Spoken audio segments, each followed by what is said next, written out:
The Tipping Point, How Little Things Can Make a Big Difference is the debut book by Malcolm Gladwell, first published by Little Brown in 2000. Gladwell defines a tipping point as the moment of critical mass, the threshold, the boiling point.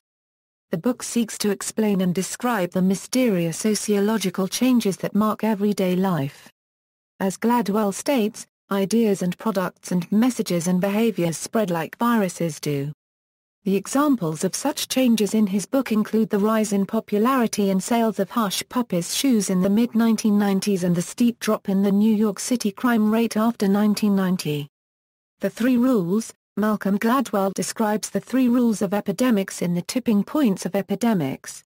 The law of the few, or, as Malcolm Gladwell states, the success of any kind of social epidemic is heavily dependent on the involvement of people with a particular and rare set of social gifts. According to Malcolm Gladwell, economists call this the 80/20 principle, which is the idea that in any situation roughly 80% of the work will be done by 20% of the participants. These people are described in the following ways. Connectors are the people in a community who know large numbers of people and who are in the habit of making introductions. A connector is essentially the social equivalent of a computer network hub. They usually know people across an array of social, cultural, professional, and economic circles, and make a habit of introducing people who work or live in different circles. They are people who link us up with the world. People with a special gift for bringing the world together. They are a handful of people with a truly extraordinary knack for making friends and acquaintances. Malcolm Gladwell characterizes these individuals as having social networks of over 100 people.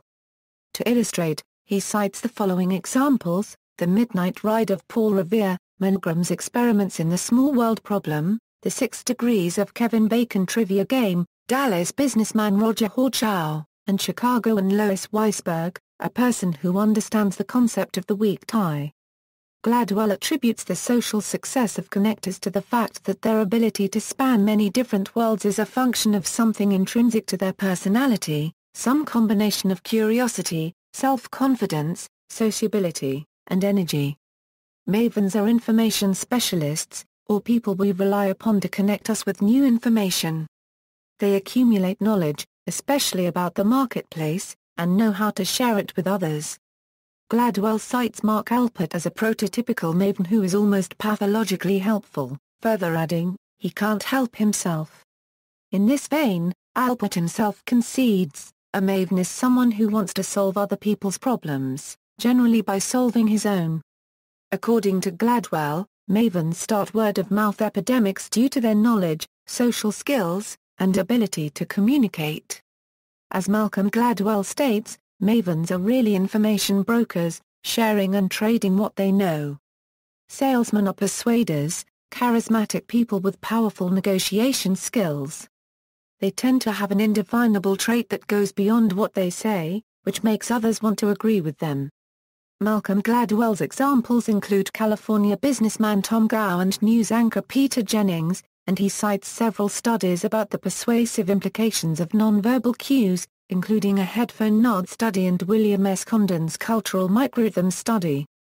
The stickiness factor, the specific content of the message that renders its impact memorable.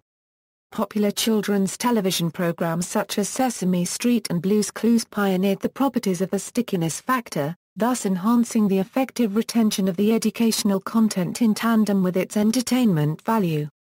The power of context. Human behavior is sensitive to and strongly influenced by its environment.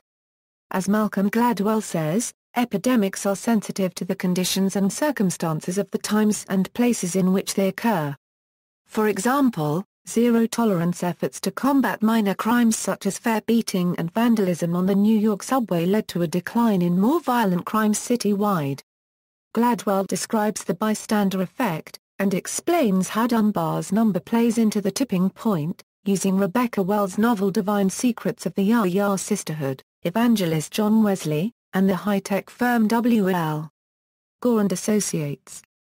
Malcolm Gladwell also discusses what he dubs the Rule of 150, which states that the maximum number of individuals in a society or group that someone can have real social relationships with is 150.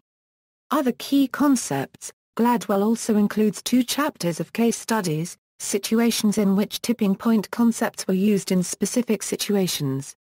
These situations include the athletic shoe company airwalk, the diffusion model, how rumors are spread, decreasing the spread of syphilis in Baltimore, teen suicide in Micronesia, and teen smoking in the United States.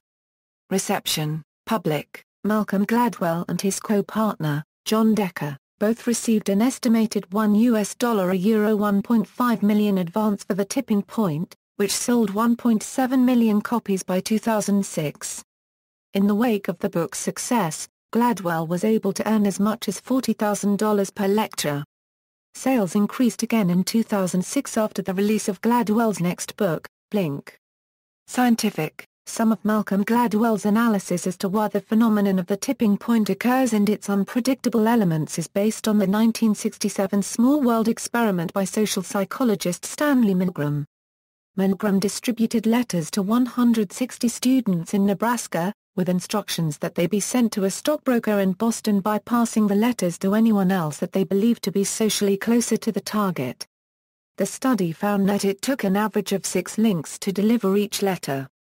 Of particular interest to Gladwell was the finding that just 3 friends of the stockbroker provided the final link for half of the letters that arrived successfully. This gave rise to Gladwell's theory that certain types of people are key to the dissemination of information. In 2003, Duncan Watts, a network theory physicist at Columbia University, repeated the Milgram study by using a website to recruit 61,000 people to send messages to 18 targets worldwide. He successfully reproduced Milgram's results. However, when he examined the pathways taken, he found that hubs were not crucial.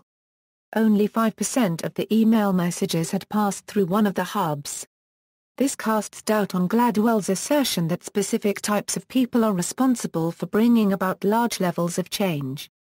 Watts pointed out that if it were as simple as finding the individuals that can disseminate information prior to a marketing campaign, advertising agencies would presumably have a far higher success rate than they do. He also stated that Gladwell's theory does not square with much of his research into human social dynamics performed in the last 10 years.